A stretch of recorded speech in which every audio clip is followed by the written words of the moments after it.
Welcome back to the deep dive. So, if you've ever walked down the supplement aisle looking for, better fitness or maybe just more energy day to day, you know what I'm talking about. Yeah. It feels less like an aisle and more like this giant maze, right? Yeah. Huge tubs, confusing labels, all sorts of marketing claims. We're diving into that whole world today. Yeah, and our goal really is to cut through all that noise, the hype. We want to give you the actual knowledge you need to make sense of it. Yeah. So understanding the real differences between protein types, like why choose whey over casein or maybe a plant-based option. It's about figuring out what actually fits your goals, whether that's running a marathon or honestly just staying focused through your workday. Exactly. And we've got some great source material here that breaks it all down, not just the basics, but the technical stuff too. Usage tips, and maybe most importantly, common concerns you should probably think about. The potential pitfalls. Right, before you drop money on that next big tub. Okay, Yeah. so we all kind of know protein builds muscle. That's the headline benefit, right? Yeah, the obvious one. But since our listeners are already pretty tuned into nutrition, let's maybe skip past just the building blocks part, tissues, bones, skin, and focus more on how it impacts daily life, maybe even brain function. Yeah, absolutely.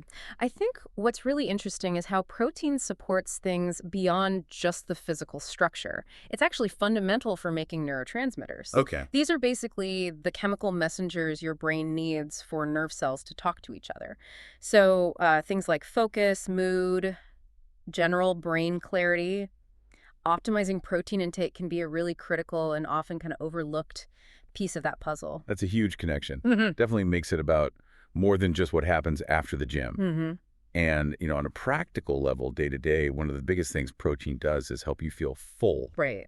So, Exactly. Protein digests slower than carbs, generally, and that helps keep your blood sugar levels more stable. okay. So you don't get those big energy crashes, and you're less likely to reach for, those sugary snacks between meals. It's a really powerful tool just for managing energy and appetite through the day. Yeah, avoiding that 3 p.m. slump. Right. All right, let's tackle that supplement shelf itself.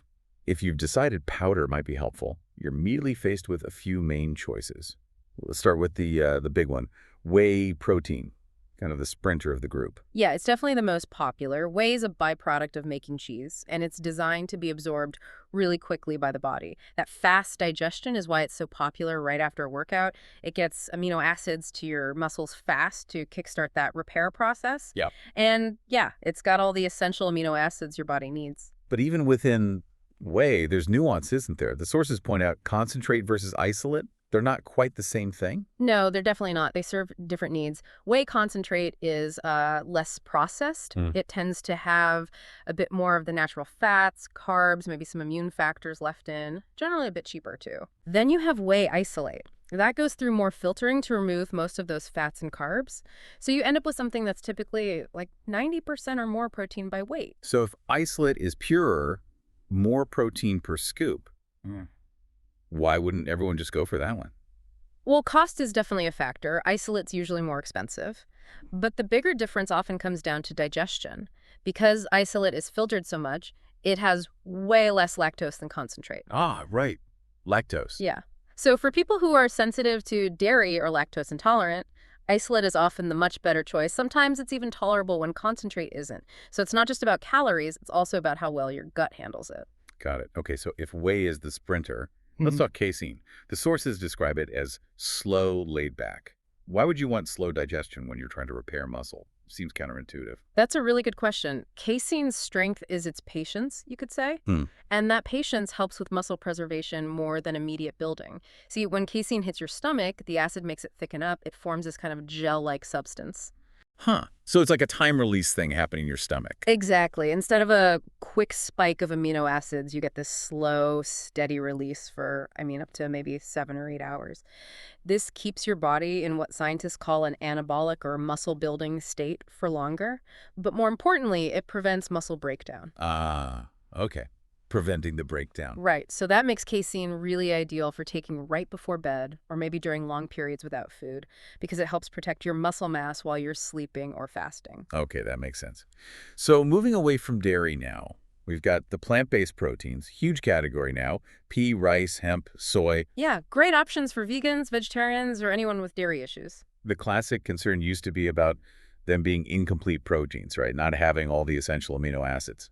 Yeah, that was the traditional knock on them. And individually, some plant proteins might be low in one or two essential amino acids. For instance, rice protein is often low in lysine, pea protein can be lower in methionine.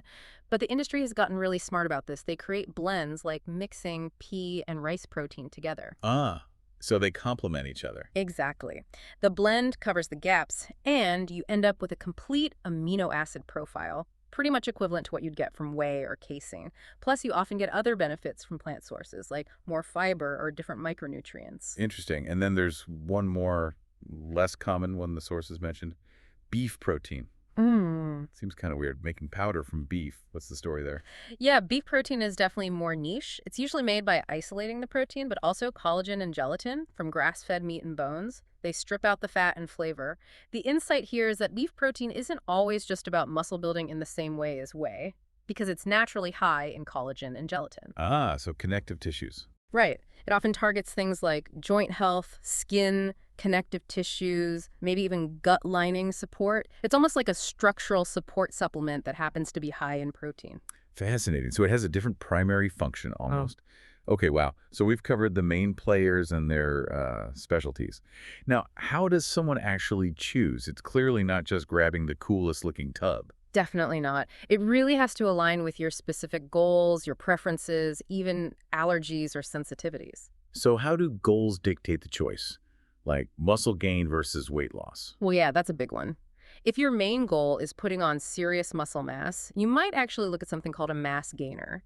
These typically combine protein with a good amount of complex carbs for extra calories. Yeah, more fuel. Right.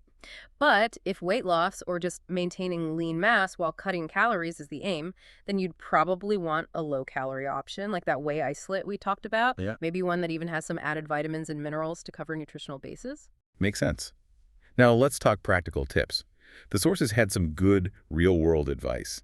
Like, maybe don't buy the 5-pound tub straight away. Yeah. Definitely good advice. Start small if you can. Try a sample pack or a small container first. You really need to see how it tastes to you, and just as importantly, how your stomach reacts. Nobody wants to be stuck with a giant tub of something they hate or that upsets their stomach. Exactly. And taste and mixability are huge factors in whether you'll actually stick with using it. You mentioned chalky shakes earlier. Oh, yeah. We've all been there. Right. That texture issue is real. Checking online reviews, maybe forums, can give you some clues about taste and how well it mixes before you buy. But remember, taste is subjective. What one person loves, Another might hate. Yeah. So beyond just mixing it in a shaker bottle, what did the sources suggest for making it, more palatable or versatile? they really emphasized integrating it into foods you already enjoy. Don't just force down a bland shake if you don't like it. Try baking with it. Protein muffins, pancakes. Stir an unflavored version into oatmeal or yogurt. Some people even add it to their coffee, that proffee trend. Right, protein coffee. Yeah. The idea is just to find ways to use it that you actually look forward to, or at least don't dread. Make it work for your routine. Okay, great advice. Let's shift now to the critical thinking part. We have to ask, are there any downsides to using these supplements regularly? The sources all mention moderation. Moderation is definitely the key word. Protein is essential, obviously, but getting too much, especially if it's displacing other important nutrients from whole foods. Well, it can potentially put extra strain on your kidneys over the long term. They have to work harder to process the byproducts, like nitrogen. Okay, so kidney health is a consideration. It is, and that's why staying really well hydrated is crucial if you're significantly increasing your protein intake, especially from supplements. Lots of water helps the kidneys do their job. And importantly, anyone with any pre-existing kidney or liver issues absolutely must talk to their doctor before adding supplements like these. That's non-negotiable. Good point. And what about the quality of the supplements themselves? We hear stories about products not having what the label claims, or worse, containing contaminants. How do you navigate that? Supplements aren't regulated like medicines. No, the regulation is definitely looser, which means, unfortunately, the burden falls more on you, the consumer, to be discerning. You really need to look for reputable brands, companies that are transparent about their ingredients and manufacturing processes. The best indicator of quality is looking for third-party testing certifications on the label. Like NSF or Informed Sport? Exactly. Seals like NSF International Informed Sport or USP Verified mean an independent organization has tested that product. They verify that it actually contains the amount of protein listed and that it's free from harmful contaminants, heavy metals, or banned substances for athletes. So look for those logos. Yes, Yeah. that's your best assurance that you're getting a safe, quality product. It protects your health and your wallet. Okay, super important. Let's quickly hit some common questions. First up, is it okay to use protein powder every single day, like indefinitely? Generally, yes. Daily use is considered safe for most healthy adults, provided it's part of an overall balanced diet. But, and this is the critical part, it needs to complement your diet, not replace whole foods. Real nutrient-dense food should always be the foundation. The powder is a tool, a convenience to help fill a gap, maybe hit a specific protein target. It's not meant to replace meals. Got it. Supplement, not substitute. What about taking it even if you don't work out that day, or maybe you're not working out much at all? You definitely can. Protein is still important for general tissue repair, satiety, hormone production, all those things we talked about, even if you're not hitting the gym hard. But you absolutely have to be mindful of the calories. If you're not very active, adding extra calories from protein shakes without adjusting elsewhere could lead to unwanted weight gain. So you'd likely need less than someone who's training intensely. Adjust based on your activity level. Makes sense. Calorie awareness. And finally, timing. Everyone hammers on the post-workout window. Is that really the only time that matters? The post-workout window is popular, and yes, getting protein in shortly after exercise can be beneficial for kickstarting recovery. But it's not the only effective time. Timing is actually quite flexible and really depends on your goals. Having protein in the morning, for example, can help with that satiety and energy management throughout the day.